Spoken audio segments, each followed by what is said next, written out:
il y avait un seul arbre. Le jeune homme va s'asseoir sous l'arbre et s'adosse à l'arbre.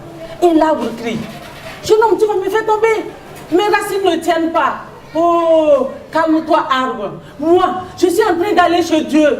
Et quand je serai chez Dieu, je vais lui parler de tes problèmes de racines. S'il me donne un remède, je viendrai te le donner. L'arbre remercie le garçon et le garçon continue son chemin. Il marche des jours, il marche des nuits. Il marche des jours, il marche des lunes. Et sur son chemin, il croise une fille très belle. Cette fille était vraiment belle. Elle était belle de devant, elle était belle de derrière. Elle avait la taille, elle avait la forme tellement belle. Mais la fille pleurait.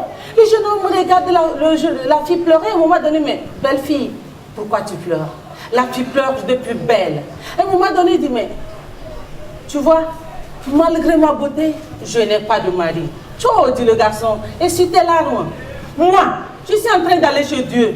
Et quand je serai chez Dieu, je vais lui parler de ton problème. S'il me donne un remède, je viendrai te le donner.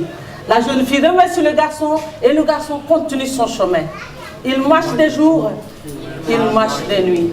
Il marche des jours, il marche des lunes. Il arrive enfin chez Dieu. Dieu l'accueille chez lui. Il passe la nuit chez Dieu et le lendemain matin, Dieu l'appelle dans son palais et l'écoute. Le jeune homme raconte toute sa vie, tout son parcours, tout ce qu'il a croisé sur son chemin. L'histoire de lion, l'histoire de l'arbre et l'histoire de la belle fille. Dieu lui donne les 3 remèdes. À lui, Dieu lui dit, toi, la chance est devant toi. Le garçon était tellement content qu'il a mis sa casquette de côté. Il a plié son pantalon jusqu'au genou et il a commencé par rapper. La chance est devant moi. Yo yo. La chance est devant moi. Ya ya. La chance est devant moi. Yo yo. La chance est devant moi.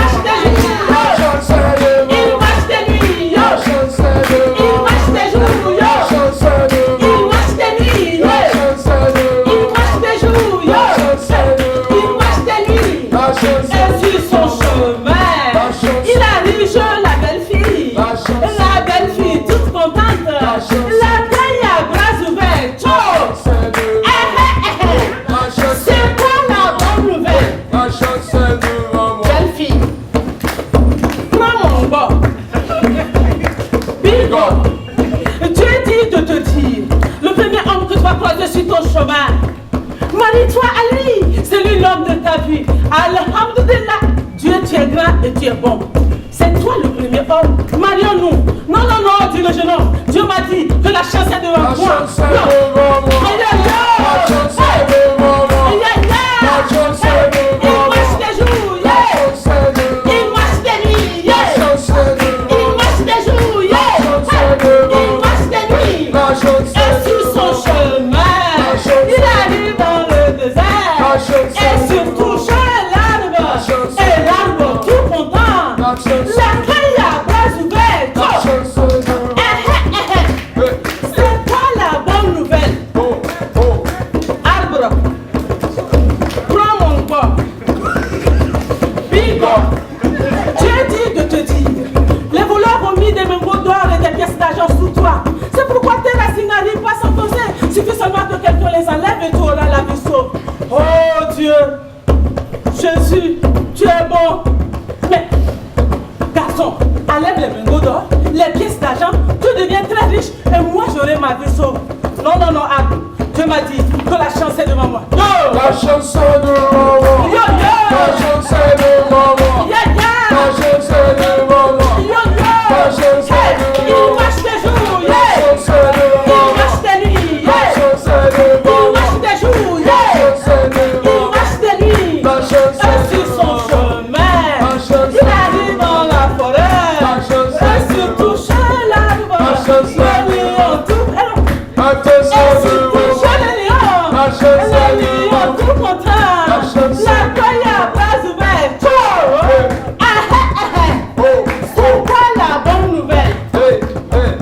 Viens lion, prends mon bord. Respect. Dieu dit de te dire, le premier homme que tu vas croiser sur ton chemin, mange-le et tu auras la vie sauve. Alors ma grand-mère me dit, Et vous connaissez, et vous blanc là. c'est ce qu'on attrape, c'est ça qu'on attache. Et on attend le second. Ma petite fille, un enfant est un don du ciel. Tu reprendras les classes après ton accouchement. Madame Pia, écoute encore un second conte. Madame Pia, c'est l'histoire d'un homme qui aime sa femme. La femme aussi aime son mari. Ils formaient un couple heureux et très heureux. Mais dans ce village, c'était le seul couple qui n'avait pas d'enfant. Et chaque jour que Dieu fait, la belle famille allait chercher une fille plus jeune, plus ravissante, qu'ils venaient donner à leur fils. Parce qu'en Afrique, un homme sans enfant, c'est comme la mer sans poisson. Mais cet homme aimait tellement sa femme qu'il repoussait toujours sa belle famille. Un jour, la mort frappe à la porte et emporte l'homme et laisse la femme dans les griffes de la belle famille. On la traite de sorcière et de vampire. On l'arrache tout ce qu'elle avait, tout ce que la famille avait, la maison, la voiture, on la met dehors. Elle avait un seul envie, mourir. Elle quitte le village et part très loin. Elle arrive dans une forêt féroce. Et dans la forêt féroce, elle construit sa case et elle vit dans la case. Chaque matin, elle a une grosse calebasse. Elle prend sa calebasse, elle va ramasser les grains de karité, elle fabrique son beurre de karité et puis elle va vendre. Mais avant d'aller vendre son beurre de karité, elle puisait une quantité qu'elle allait cacher dans la grosse jarre. Un jour, cette jarre était pleine de beurre de karité. C'était une fortune.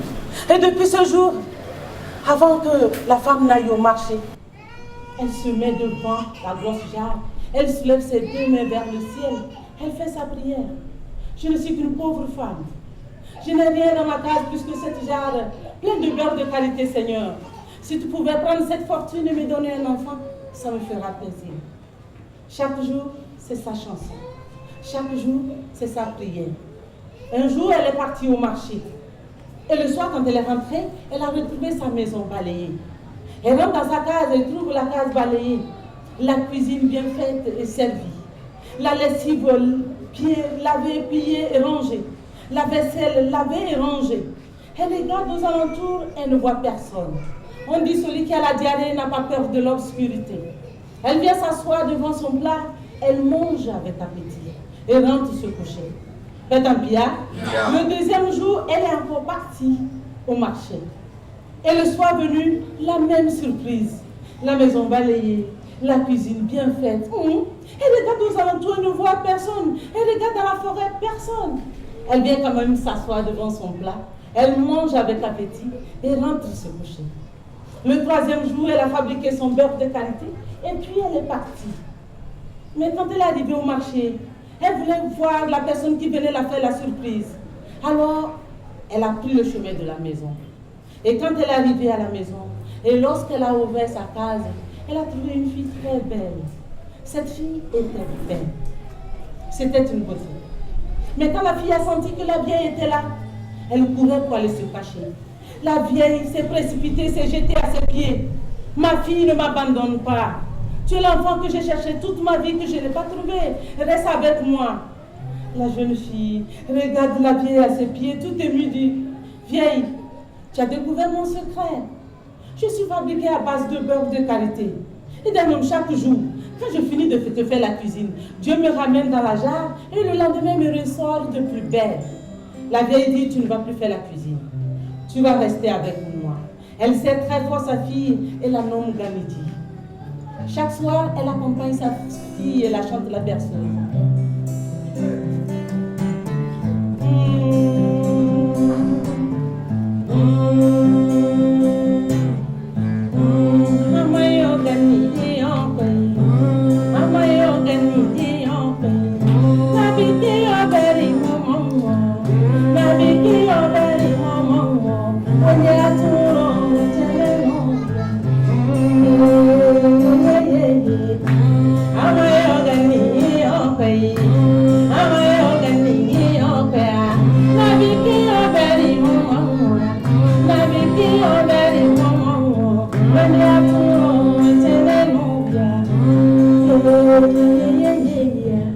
Les deux femmes vivent très heureuses. Un matin, un berger de mes cousins vient frapper à la porte. Il cherchait de l'eau à boire. La vieille appelle sa fille, Gamidi, prends prend la calebasse, puise de l'eau à l'étranger. Ganidji prend la calebasse, elle puise de l'eau, elle apporte à l'étranger. Le berger prend l'eau, mais ébloui par la beauté de Ganidji, il n'a pas pu avaler une gorgée. Il laisse tomber la calebasse et se met à courir. Il court longtemps et longtemps. Il court des heures et des heures. Il arrive chez le roi. Il se jette aux pieds du roi et dit au roi, Majesté, je viens de la forêt.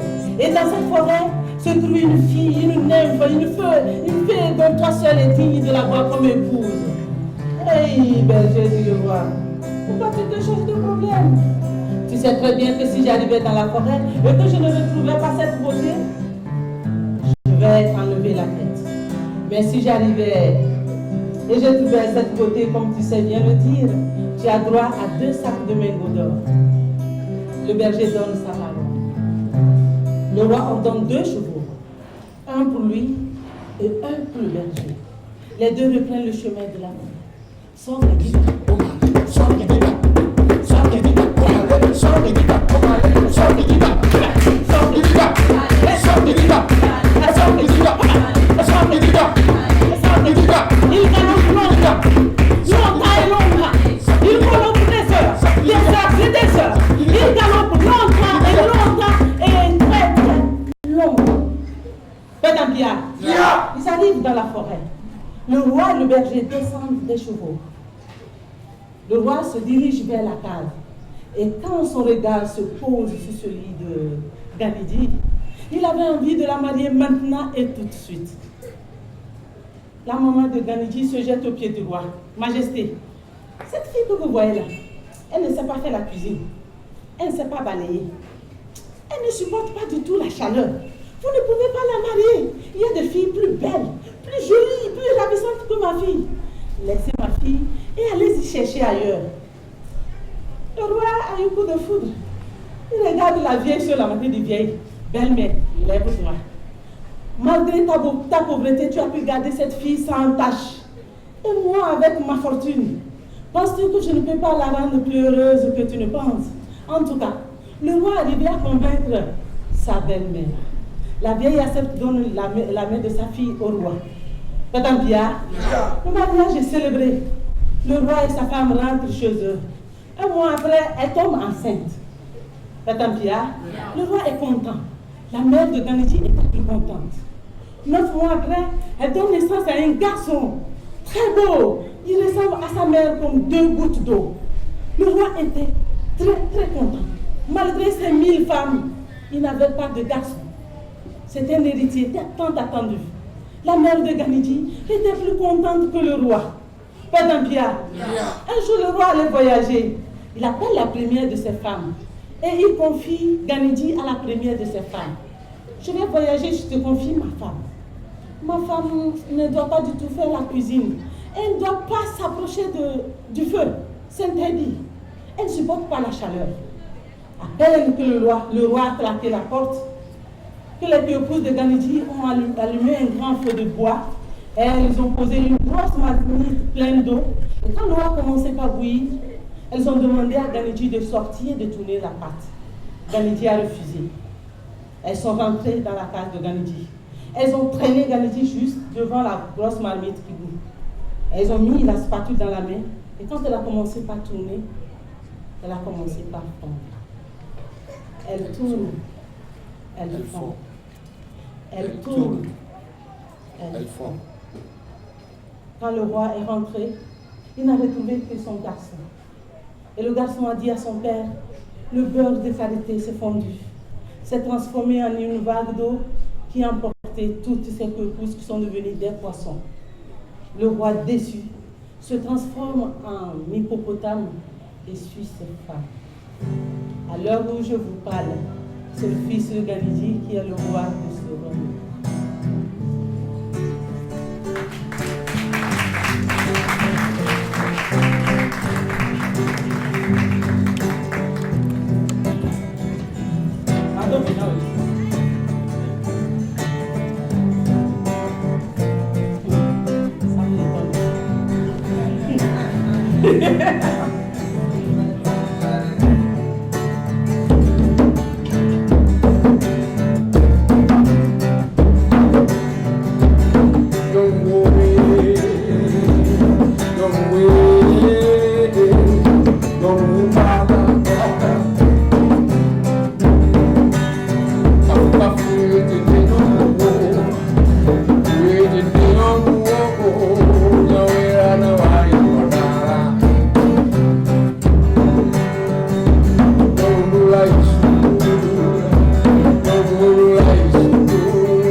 Après mon accouchement, j'ai repris l'école.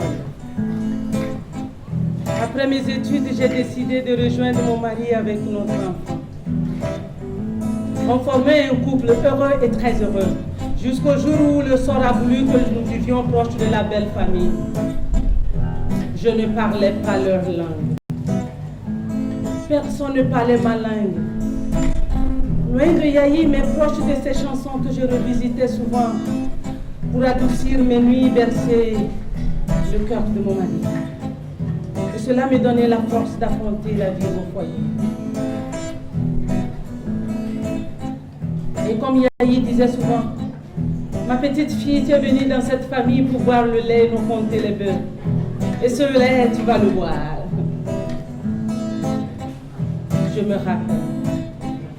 Je me rappelle